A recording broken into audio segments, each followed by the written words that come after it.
Huyu ndo mtu pekee ambaye kwenye maisha yako, fanya ufanyavyo, huwezi kumkwepa na hauwezi kuondoka kwenye laana yake.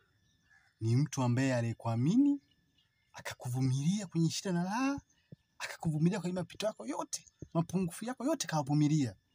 Halafu mwisho wa siku ukaja ukamwacha kwenye muda ambao wewe unadhani umeshafanikiwa sasa kimaisha, ukamwacha akana maisha ambayo ni magumu. Kaka, dada, hiyo laana.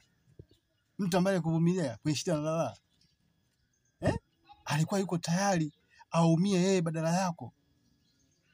Leo umemwacha, umeweza kuanzisha maisha na mtu mwingine ambaye unadhani kwamba ni mtu wa ndoto yako kwenye maisha yako.